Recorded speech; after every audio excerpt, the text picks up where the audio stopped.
Demolition, and there's that right hand. They're duking it out, not by the right hand. Takayama.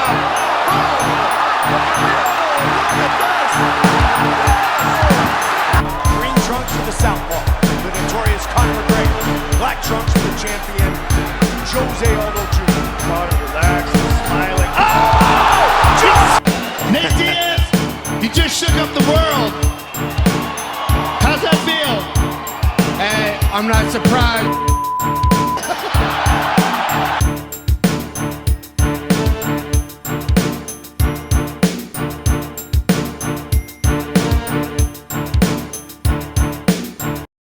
What is going on, everybody? Thank you for joining me for another spectacular episode. Chingazo's Combat Crew. We're wrapping up the last UFC show of 2024. Hope your week is kicking off to a fantastic start. As usual, don't forget to follow us on all the socials at Chingazo's Crew. If you're listening, head over to our YouTube channel so you can watch these clips and see these pics. Also at Chingazo's Crew. Let's talk Chingazos, y'all. All right. If you've been living under a rock, I got you guys for the next couple 20, 25-ish minutes. All the MMA news for the week, including this one. Claro, no lo puedes comer cuando estás en recorte, el arroz, nada, ¿no? No, pero de aquí en adelante espero que sí. ¿Por qué? Bueno, porque tal vez toca un cambio, ¿no? Igual tiene que recortar un poco menos. Igual tiene que subir a pegarse con los mayores. Talking about a change there. Mejor dicho, a pegar a los mayores. Estamos ante la primera noticia. ¿Es posible que hayamos visto ya tu último combate de peso pluma? Sí, seguro. Seguramente que sí. ¿Te pasas al peso ligero? Bros, there you have it. Officially out of Illia's mouth. He is done at 145 featherweight division, and he is moving up to the lightweight division. Watch out. What a splash to the week. And everybody is throwing their name in the hat. So obviously he's going after the champ at 155. But Islam is going to be busy for quite a while as he's going to be entertaining a fight in a few weeks against Arman Tsarukyan. Should he win that one, which he probably will, he says he's not going to fight till the second half of 2024 or 2025. I'm sorry. So if that's the case, Tupuria's got his eyes set out on Charles Do Bronx. That's right, Charlie Olives. But check it out. Dustin Poirier has entered the chat. Hear me out. If Illia wants to move up to lightweight, do Illia versus Dustin. Oh, man. What the fuck? That would be a banger of a fight, and I would love to see that. I would love to see that, man. And I'm sure you would too. But you know who's not probably happy about this? The man on the screen, Paddy Pimblett. As you guys know, they got beef. He says he'd sub Illia in the first round. Doubt it, bro. Doubt it. So now there's a possibility that these two planes could crash. However, Paddy's got a lot of ground to take because Illia's probably going to be in the top 5 before Paddy. So let's see what happens there, man. Lots of interesting matchups coming our way, Combat Crew. All right.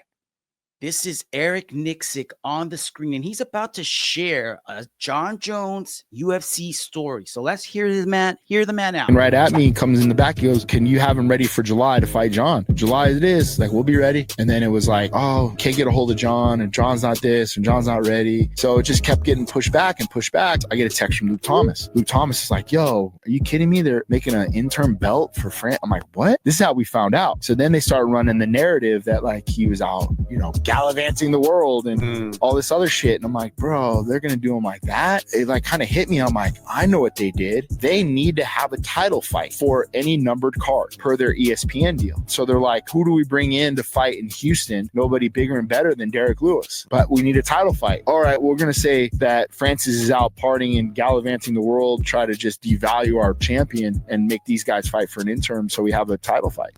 Wow. Cold game. So they didn't want to say anything for a while. Now they're like, F it, who cares? We'll just tell the story. So there it is. UFC just wrote Francis out of the story and inserted their little interim title picture there. So neither here nor there. Now we can't make that fight happen. But fights that could potentially happen. Dricus DuPlesis, it says, this is straight out of DuPlessis' Twitter account. It says, just for clarification, I preferred the Khamzat fight, but the rematch is a fight most wanted before Khamzat versus Whittaker. I'm not unhappy with the UFC's decision. Like I said, I'll fight the man fans think is the next best guy. He was promised the fight, so Strickland it is. So if you're not aware, haven't been aware, DDP versus Sean Strickland 2 gonna go down in Australia, I believe in February. But the man says he was willing to face Khamzat. So he's going to do what he's got to do, hopefully handle business against Sean, and then he'll take on Khamzat. The fans, however, are thinking he's running away from Khamzat. As one fan tweeted to DDP and said, Khamzat will destroy you all. DDP's response, he can't even beat his own immune system. God damn! Shots fired, y'all. Shots fired. So check out Robert Whittaker's take on the whole Khamzat, DDP, Sean Strickland. I'm surprised Sean literally just sat out. Like, everyone was laughing at him when he said, I'm going to sit out until I get my title shot. And yeah. Dude straight up got a title shot. Props for that. Like you got to give it to him. Guy like straight up stuck by what he said. But in my opinion, I don't see the fight going any different. Like, there we go. DuPlesis such a dog in there. He's going to come with the same aggressiveness and game plan. What could Sean do differently to change the outcome? Yeah. What do you think Khamzat does against Dricus or Sean? Like, do you think he'd be the favorite against either of them? Yeah, I'd have to. Like, I can't see. I don't know. I think he just takes him down and does the same thing. Like, not necessarily to me, but to like how he beat Usman. You know, how he beats everybody, man. The dude is a dog. He just rushes in there and gets a takedown in the first 30 seconds, and then you don't know what to do. So if you stop that first takedown, we'll see what happens.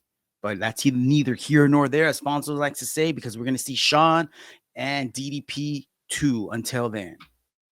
All right. Fight announcement time. We were talking about this last week, and I told you guys this could be a potential move for Ulberg to jump into the top 5.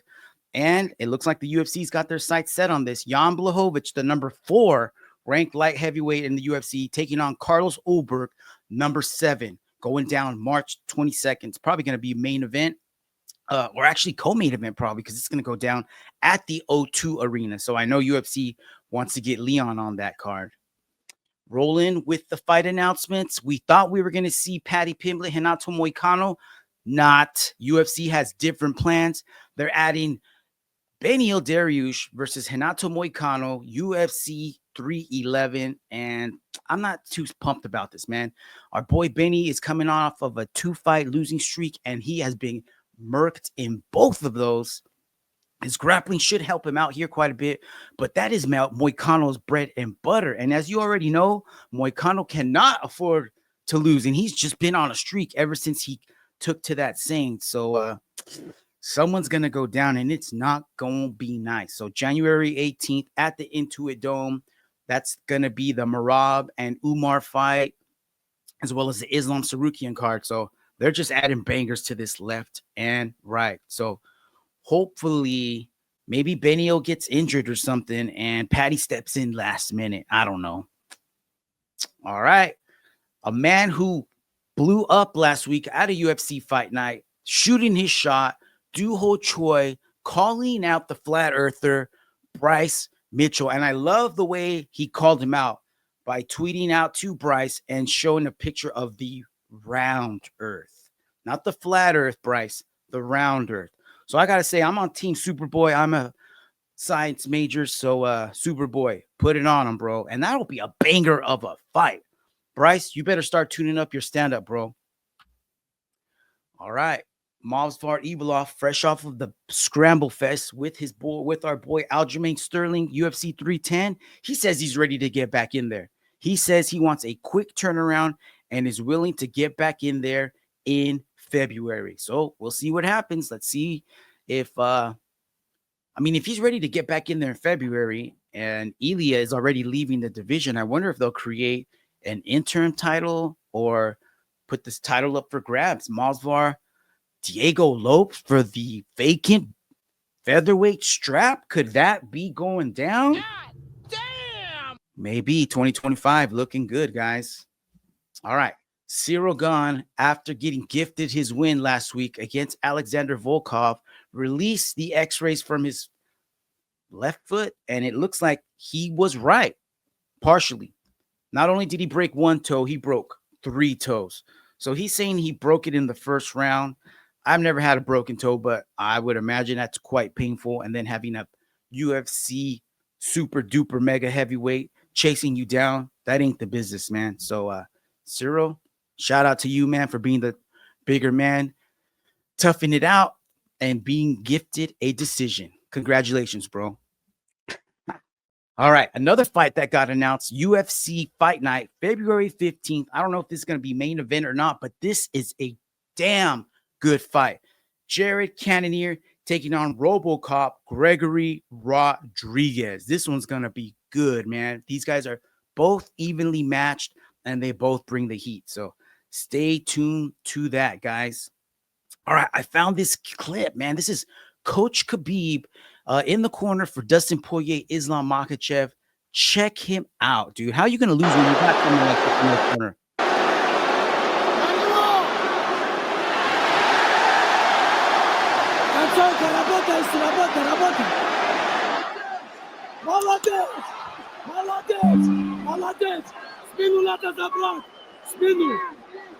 Look at back, bro.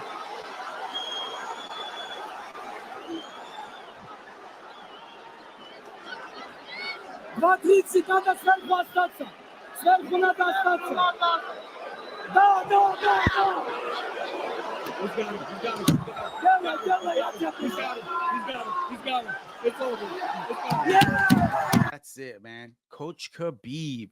And he's going to be in his corner again next month at the Intuit Dome.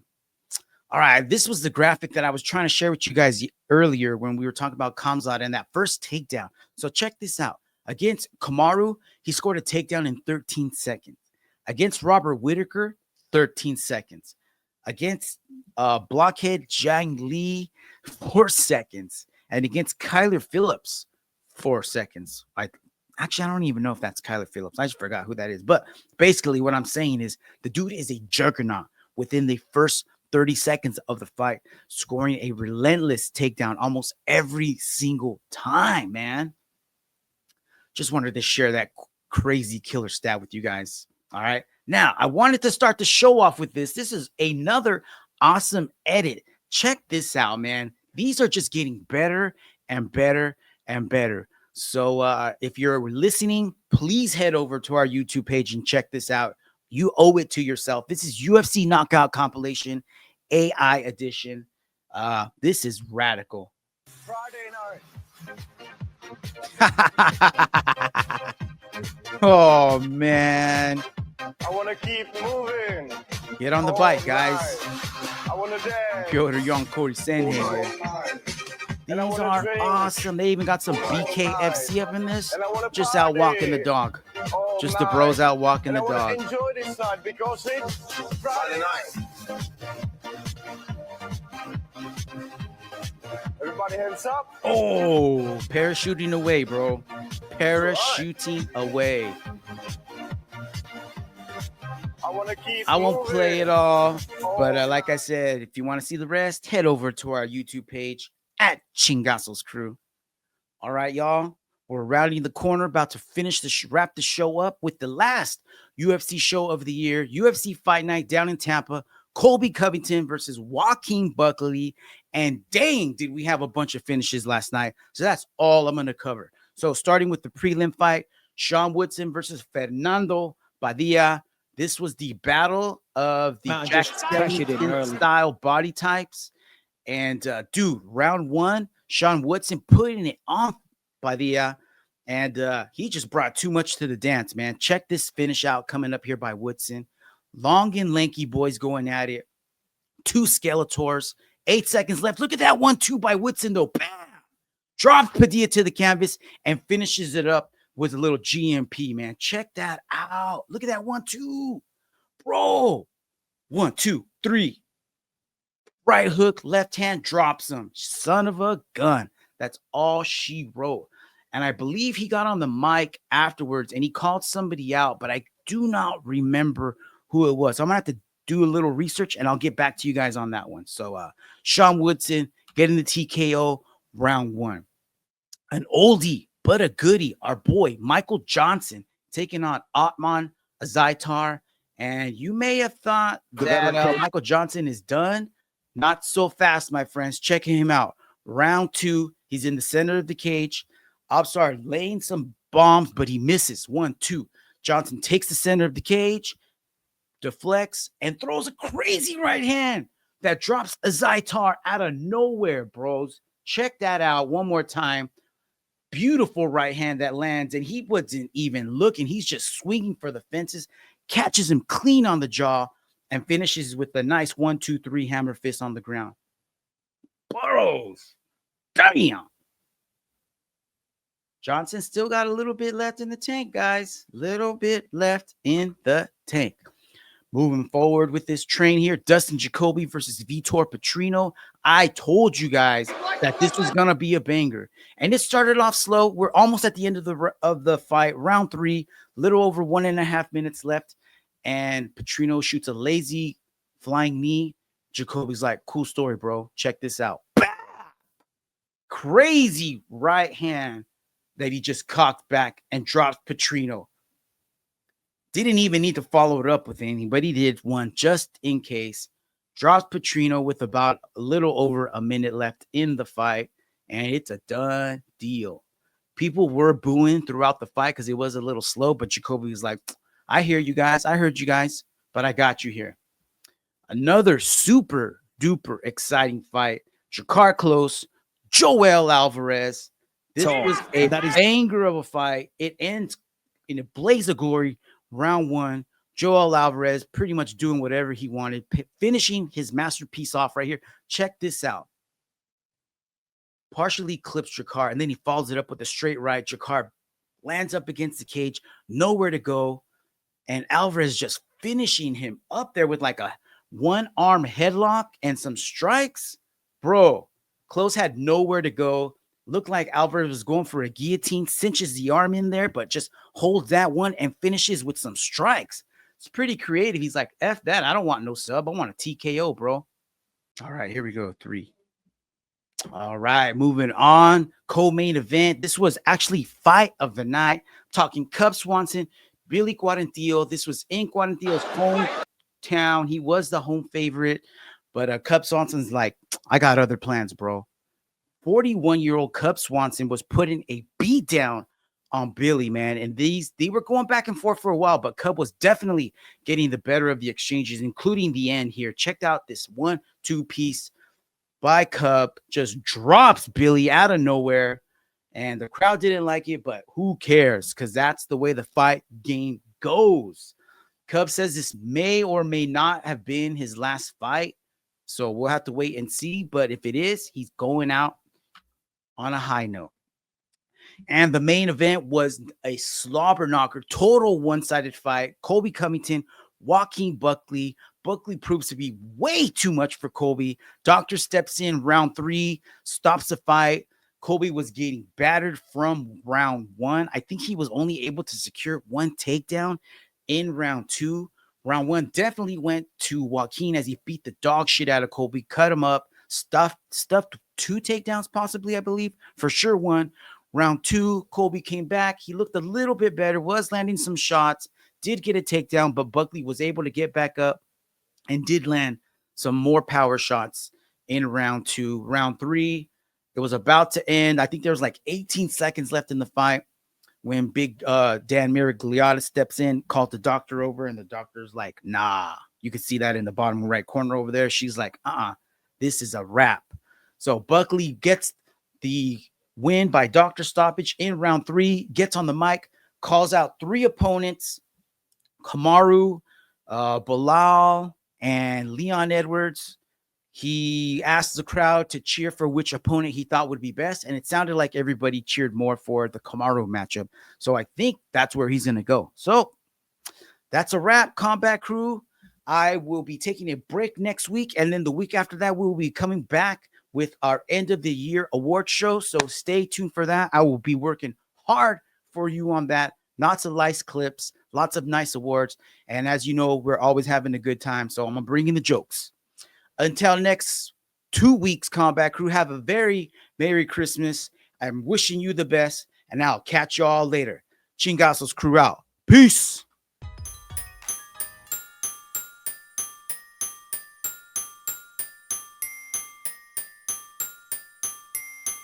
Demolition, and there's that right hand. They're looking it out. Mount Barber right hand.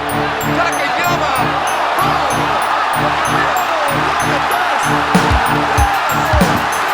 Green trunks for the southpaw, the notorious Conor McGregor.